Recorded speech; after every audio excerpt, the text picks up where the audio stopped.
The Barnesville Pumpkin Festival is back this weekend. The festival kicked off yesterday with the giant pumpkin weigh-in, awarding the grower with the largest pumpkin the King Pumpkin crown.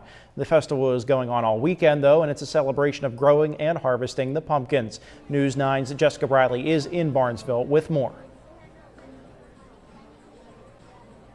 Hey Dylan, we are out here at the 59th annual Barnesville Pumpkin Festival, and if you can see around me, there is a huge crowd and lots of things to do. But one thing I want to mention, and it's not right here in the center of the village, but it's out at the Barnesville Middle School, a tradition that came to the festival 3 years ago, a traveling exhibit called the Eyes of Freedom. It's honoring the 23 men who lost their lives in the War of Iraq in 2005. Here's a closer look at that.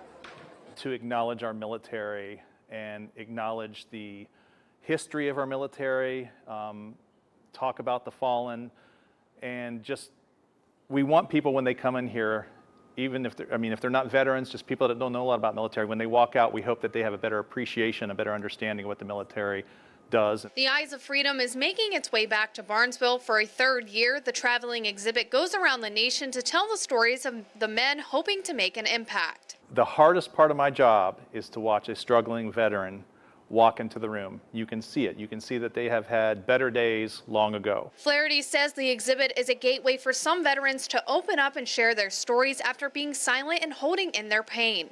It just sparks some sort of like healing instance.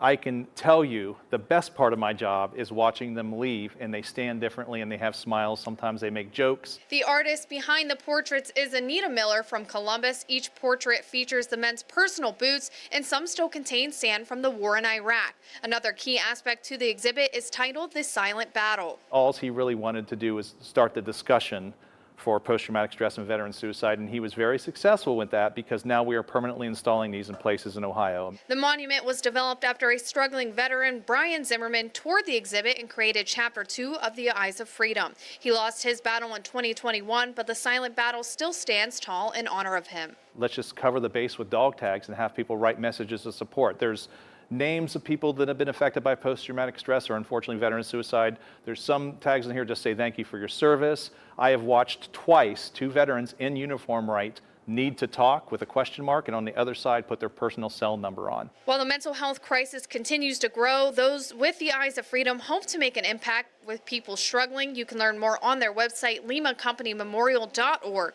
And if you are struggling, you can call the 988 Suicide and Crisis Lifeline. And if you have not had a chance to go see that Eyes of Freedom out at the Barnesville Middle School or attend anything for the Pumpkin Festival, you still have a chance as it runs all the way through Sunday. Reporting live in Barnesville, I'm Jessica Riley, News 9. I'm Gianna Dupre. Thank you for watching. Here's another video for you to watch, and please take some time to subscribe to our channel.